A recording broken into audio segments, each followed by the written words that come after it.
Legendary and infamous, this is the story of the M4A4 Howl. Lots of skins have been in demand for CSGO. One reason is the masterful work of art. Full stop. On the other hand, some skins have reached legendary status in the community because of controversy. One example is the M4A4 Howl. So, how did it gain so much fame and notoriety? Why did it need to be reborn? Well, if you don't know the tale of the M4A4 Howl, then here it is. So this is going to be kind of an information video, guys. It's going to be focused around the M4 Howl, if that wasn't obvious enough. But there is quite a lot of cool background to this skin if you didn't know, and obviously it didn't just get contraband for no reason. So this will go into the details of just why it became contraband. If you want to enter the giveaway, which was sponsored by Player Auctions, the people who told me to make this video, then it's in the description, guys. It's $120, like only a few hundred people have entered. I've got so many subscribers, but you guys just don't want free skins, so I guess, you know what? It kind of seems like you just don't want free skins, guys. So come on, enter that giveaway, get yourself some entries, and then maybe you'll win the knife, who knows. But either way, let's begin with the fraudulent beginning. It began in 2014 during the explosion of the CSGO market. A year before, Valve released the Arms Deal update, which finally allowed players to buy CSGO skins of their choice, as well as trade skins with players. On top of that, artists were encouraged to pitch their ideas for skins on the CSGO workshop. The work of creatives whose work managed to be chosen by the community as a new skin got money. Motivated by money and fame, many artists submitted their work, but so did the plagiarists. Two non-artists, Owlsy and Sick, uploaded a skin and a sticker called the Howling Dawn to the workshop. Now Owlsy claimed to have come up with the skin, which had 4,500 positive ratings, and in the description he said the following: "I wanted to make an interesting illustration, so I created one from a picture of my dog."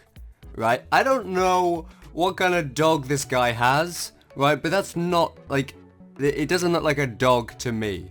Like, come on, the face of that thing looks like a snake, an alligator slightly, but not a dog. What the hell? But either way, he said it was an image of his dog, and in a way, he's trying to take the piss out of it because he's comparing it to a wolf when his dog is apparently the complete opposite. So since the artwork provided by Sick and Owlsy got so much positive feedback, not only did it make it onto CSGO, but also into the Huntsman collection. If players were lucky, they could earn the Howl for opening the cases because it was originally a red tier item, you know, the covert. Now the frauds received their money, CSGO got their skins, and Valve achieved a satisfied player base. It was a win-win for everyone, except one.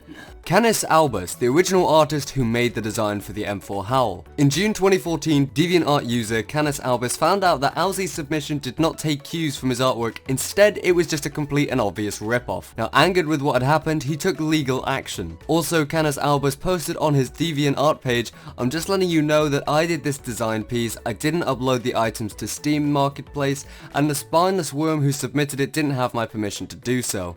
He has reported both of them for copyright infringement, and he was hoping that the items would be removed soon. He played his cards right because he asked himself, what is my CSGO inventory worth? So if you'd stocked up on Howls, then you would have just become so unbelievably rich, or so much profit would have been made, it would have been crazy. So Valve received the takedown notice from the DMCA, so the Howl and 5 other guns that Sick worked on were taken out from the Huntsman collection.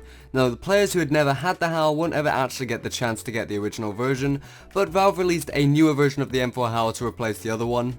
However, the first M4A4 Howl that was in the players' inventories were not taken down. In fact, these original copies were given the best out of the situation because they managed to become limited edition contraband. So just imagine an item that's not only rare because it has a remarkable story, but it's in your possession and it's worth an absolute ton of money. So did that just make you want to get a piece of CSGO history? Well, if it did, just make it happen in a way that no one gets stabbed in the back. Perhaps this article that I read makes you reevaluate your inventory and make you think, how much is your CSGO inventory really worth? So guys, that was an article on the M4A4 Howl. You can go to it, its link is in the description, and if you enter my giveaway, one of the links for the giveaway will take you straight to the page so that you can read on it yourself. I think it's a really cool page, and it really does go over what has happened with the past history of this skin, and you know, this doesn't happen every week with a new case. This is the only skin in the game that has to be made contraband because it is just so rare and such an unusual turn of events for what was just a covert skin. So if you also go to Player Auction site, there's so many games you can check out. They have loads of different pages on absolutely everything, down to FIFA, Path of Exile, CSGO, World of Warcraft, just esports in general, other games.